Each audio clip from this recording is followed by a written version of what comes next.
السلام علیکم پنجاب رنگ نظارے کے ویورز،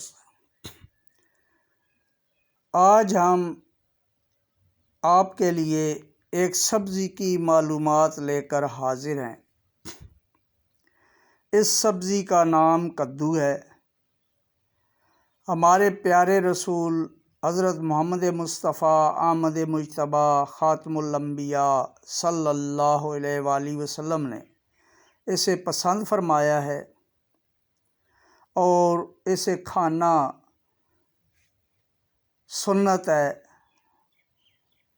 ثواب کا کام بھی ہے، خوراک بھی ہے۔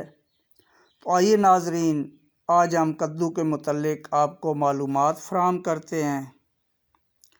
کدو وٹامن سی سے بھرپور سبزی ہے، اور اسے گھیا کدو اور لوکی بھی کہا جاتا ہے۔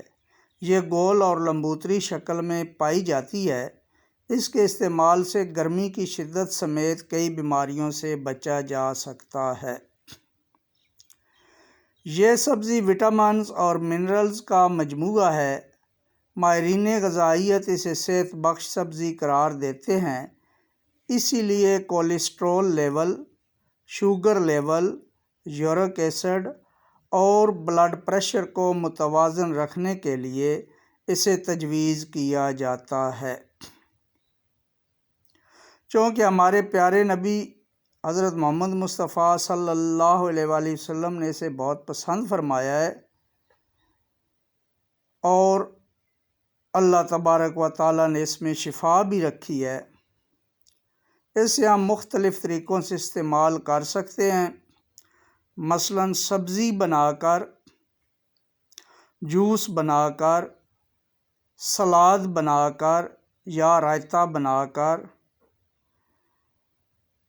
کدو کے استعمال سے نظام کی کارکردگی درست ہوتی ہے، اور اس میں وٹامنز اور منرلز کے علاوہ پروٹین بھی بھرپور مقدار میں موجود ہوتی ہے۔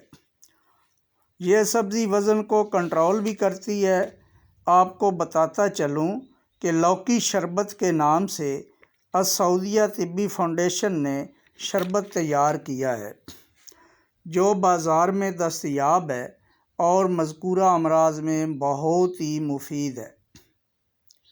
اس سبزی کے بہت سے فوائد کے ساتھ ساتھ اگر نیت یہ ہو کہ ہمارے پیارے آقا صلی اللہ علیہ وآلہ وسلم نے اسے پسند فرمایا ہے، اور میں آقا صلی اللہ علیہ وآلہ وسلم کی پسند کو پسند کر رہا ہوں، تو خوراک کے ساتھ ساتھ نامہ اعمال میں ثواب کا بھی اضافہ ہوگا۔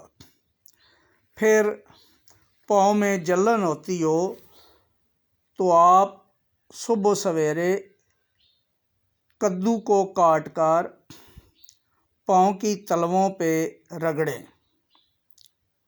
چونکہ اس کی تاثیر ٹھنڈی ہوتی ہے، تو پاؤں کے تلوؤں پہ رگڑنے سے آپ کے جو پاؤں جلتے ہیں انہیں سکون ملے گا، آرام میسر آئے گا۔